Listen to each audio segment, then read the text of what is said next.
سفر مظفر کا یہ مہینہ اور اپنے آخری مرحلے کے اندر ہے. آج چاند کی 27 تاریخ ہے. اسی ماہ سفر مظفر کی 28 سفر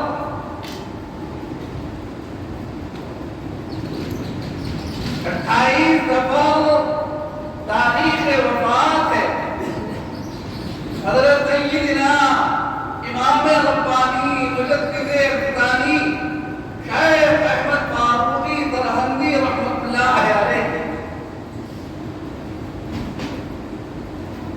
حضرت سیدنا شیخ احمد فاروقی سرہندی رحمۃ اللہ علیہ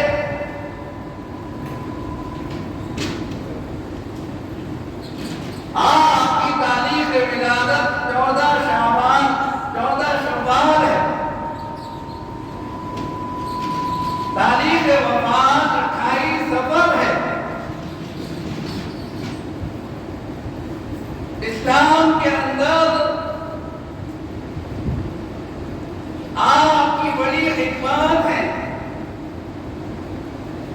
آج جو یہ اسلام ہمارے اور آپ کے سامنے ہے،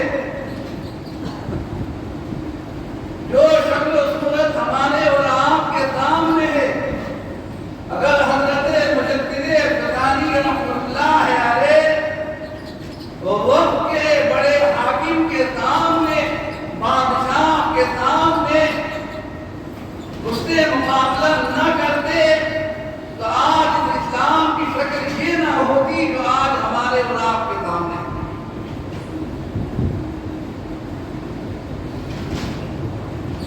محافظ ملت کہا جاتا ہے آپ کو.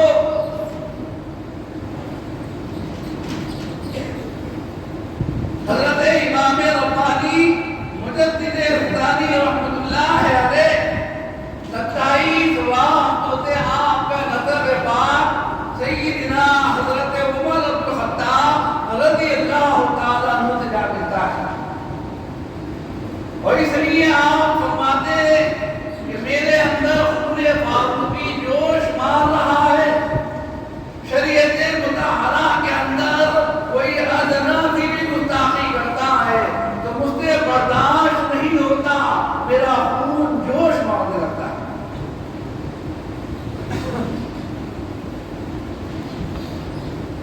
والد گرامی آپ کے اپنے وقت کے عالم اللہ والے حضرت شاہ عبدالحق فاروقی رحمۃ اللہ علیہ بچپن ہی کے اندر حافظ قرآن ہوئے، عالم بنے. اکبر کا دور ہے، اس وقت آپ تعلیم کے اندر ہیں، علم حاصل کر رہے ہیں.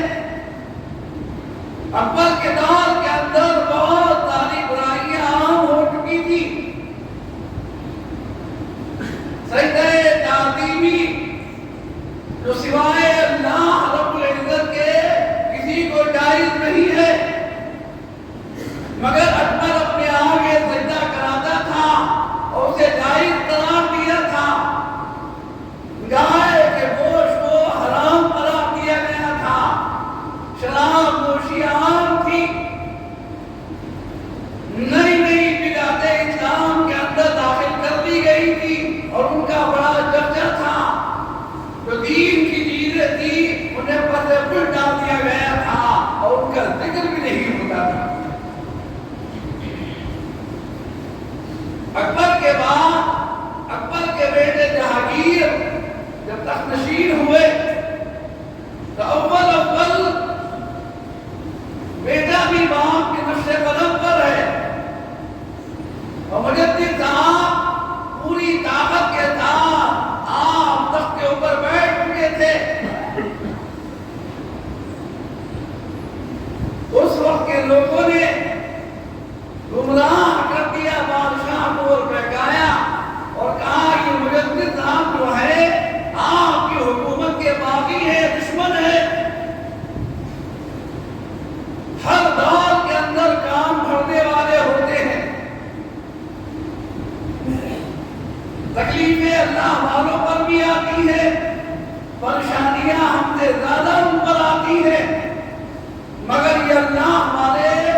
ناز خدا مقربان والدہ صبر کرتے اور صبر کا نتیجہ کیا ہوتا ہے؟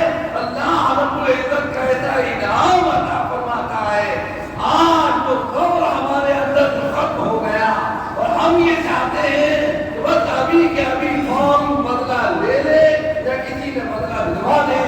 ہم اگر اللہ رب العزت کی ذات پر یقین رکھیں اور صبر کر لیں تو انشاءاللہ پروردگار عالم بہترین بدلہ لینے والا ہے۔ اور جب اللہ بدلہ لے گا تو نہ دنیا میں کوئی ٹھکانہ ہوگا اور نہ آخرت کے اندر کوئی ٹھکانہ ہوگا۔ حضرت امام ربانی مجدد فدانی رحمۃ اللہ علیہ کے بارے میں بادشاہ کو بہکایا گیا، جہانگیر کو گمراہ کیا گیا۔ جہانگیر نے گوالیار کے قلعے میں آپ کو قید کرا دیا، مگر اللہ رب العزت کو جیل کے اندر بھی کام لینا تھا۔ حضرت یوسف علیہ السلام کی سنت کو زندہ کر رہے ہیں وہاں پر بھی۔ جتنے برے لوگ جیل کے اندر ہیں، جرائم پیشہ برے سے برے، حضرت امام ربانی علیہ الرحمہ نے جیل کے اندر خدمت انجام دی اور لوگوں کو سمجھایا، ان کی اصلاح کری۔ اللہ رب العزت کا ایسا کرم فرمایا کہ دنیا کے برے سے برے لوگ جو جیل کے اندر تھے، تمام لوگوں نے آپ کے ہاتھ پر توبہ کری اور بیعت کری۔ اب جو جیل سے نکل رہا ہے وہ اپنا اس کا ولی کامل بن کر نکل رہا ہے۔ شور بن گیا، خبر بادشاہ تک آئی، بادشاہ نے بلوایا اور کہا بتاؤ مجدد کیا چاہتے ہو، کیا چاہتے ہو؟ فرمایا کچھ بھی نہیں چاہتا، بس فقیر یہ چاہتا ہے اللہ اس کے رسول کے احکامات کے اوپر عمل ہو، جو اللہ کے رسول صلی اللہ علیہ وآلہ وسلم شریعت لے کر آئے ہیں اسی شریعت پر عمل ہو، اس کے علاوہ میں اور کچھ نہیں چاہتا۔ بس یہ چاہتا ہوں جس دن اللہ رب العزت نے میرے اوپر کرم فرمایا، میری مغفرت کری، اے جہانگیر میں اس وقت تک جنت میں نہیں جاؤں گا جب تک تجھے اپنے ساتھ جنت کے اندر لے کر نہیں چلا جاؤں۔ یہ کہنا تھا، جہانگیر کی تلوار زمین پر گر جاتی ہے، تڑپنے لگتا ہے، ہاتھ کانپنے لگتا ہے، قدموں میں گر جاتا ہے اور کہتا ہے حضرت میرا قصور معاف فرما دے، مجھے بہکایا گیا، مجھے گمراہ کیا گیا، آپ آئیے میرے تخت کو تشریف رکھیے۔ فرمایا تیرا تخت تجھے مبارک ہو، فقیر جہاں بیٹھتا ہے اللہ رب العزت اسے ہی تخت بنا دیتا ہے۔ تیرا تخت تجھے مبارک ہو، ہم تو بس یہ چاہتے ہیں کہ شریعت مطہرہ کا اعلان ہو، شریعت مطہرہ پر عمل ہو۔ اللہ نے ایسا کرم فرمایا، ایسا کرم فرمایا، جہانگیر نے اعلان کیا اور کہا آج سے شریعت مطہرہ کا نفاذ ہوگا، جو چیزیں شریعت نے حلال قرار کی ہے وہ حلال ہے، اور جس کو شریعت نے حرام قرار کیا ہے اور وہ قیامت تک کے لیے حرام ہے۔ لہذا شریعت کے خلاف اگر کہیں کوئی کام ہوا تو جہانگیر پہلا شخص ہوگا اور جہانگیر آگے بڑھ کے بدلہ دے گا۔ اللہ نے کرم فرمایا، اور بھائی یہ کوئی آسان کام نہیں ہے۔ بادشاہ وقت کے سامنے کھڑے ہو کر اپنی بات کہہ دینا بہت مشکل کام ہے، بڑے اچھے کو دیکھا گیا ہے، وقت اور طاقت کے سامنے جھکی جاتے ہیں، طاقت کے سامنے اچھے کو جھکتے ہوئے دیکھا ہے، مگر وہ اللہ والے ہیں، خون فاروقی جوش مار رہا ہے۔ حضرت عمر بن الخطاب رضی اللہ تعالیٰ عنہ کی اولاد میں ہے آپ، اللہ نے آپ کے اوپر خاص کرم فرمایا ہے، کیسے برداشت کر لیتے، ان کا یقین اللہ کی ذات کے اوپر تھا، اللہ نے کیسا کرم فرمایا، اور ان کے صبر کا نتیجہ یہ ہے کہ آج تک پھل ہم اور آپ کھا رہے ہیں۔ یہ اذانیں، یہ مدرسے، یہ خانقاہیں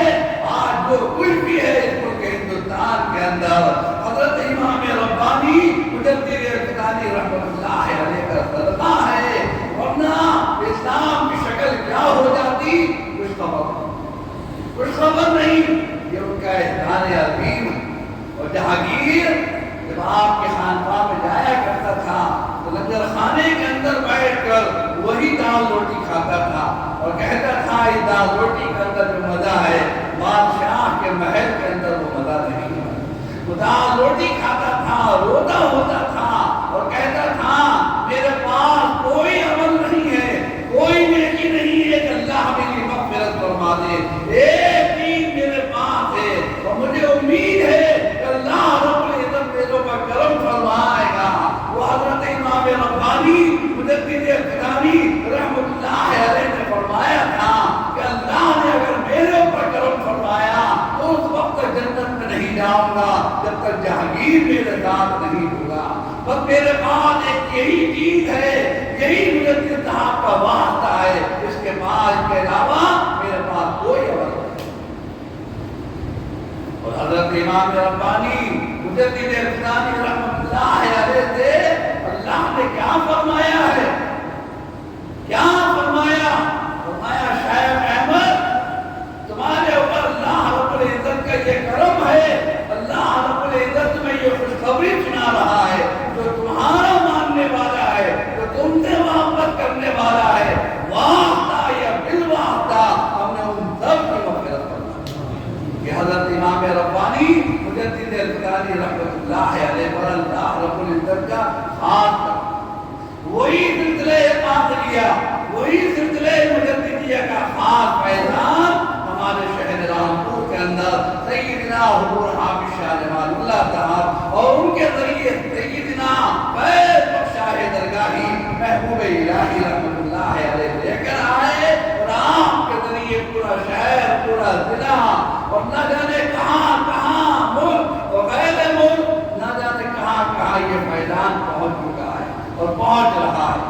آج 27 تاریخ ہے، آپ کا پل ہے اور کل 28 تاریخ ہے، کل بڑا پل ہے۔ ہم سب دعا کر رہے ہیں کہ پروردگار عالم حضرت امام ربانی مجدد اقتدانی رحمۃ اللہ علیہ کے صدقے توسل میں ہمارے گناہوں کو معاف فرما، ہمارے قصوروں کو معاف فرما۔ وہ حضرت امام ربانی علیہ الرحمہ کے فیوضات برکات ہم سب کو عطا فرما۔ ان کے صدقے اور توسل میں پروردگار عالم ہمارے بیماروں کو شفا عطا فرمائے، ہمارے کاروباروں میں ترقی عطا فرمائے، جس کی جو مشکل ہے پروردگار عالم ان کے صدقے میں ساری مشکلات کو حل فرمائے۔ اور اس ملک کے اندر خاص طریقے سے اس صوبے کے اندر، اس ضلع کے اندر، اس شہر میں ہمیشہ امن و امان قائم فرمائے، یہاں سے نفرتوں کو دور فرما دے۔ حضرت امام ربانی مجدد اقتدانی رحمۃ اللہ علیہ کے صدقے توسل میں ہم سب کو امن و امان کے ساتھ، سکون کے ساتھ رہنے کی توفیق عطا فرمائے، ہم سب کو دین کا سچا پکا خادم بنا دے، ہماری اولادوں کو، ہماری آنے والی نسلوں کو دین اسلام کو چلنے والا پکا مجاہد بنا دے۔ اور پروردگار عالم کوئی دین کا کام ہم سے بھی لے لے، کوئی دین کا کام ہم سے بھی لے لے، اعمال اس قابل نہیں ہے، گناہگار ہے، ریاکار ہے، اے اللہ تو اپنے کرم سے امام ربانی کا صدقہ عطا فرما اور ان کے صدقے میں دین کا کام ہم سے دے دے، ہمیں بھی دین کا خادم بنا دے۔ ہماری دعائیں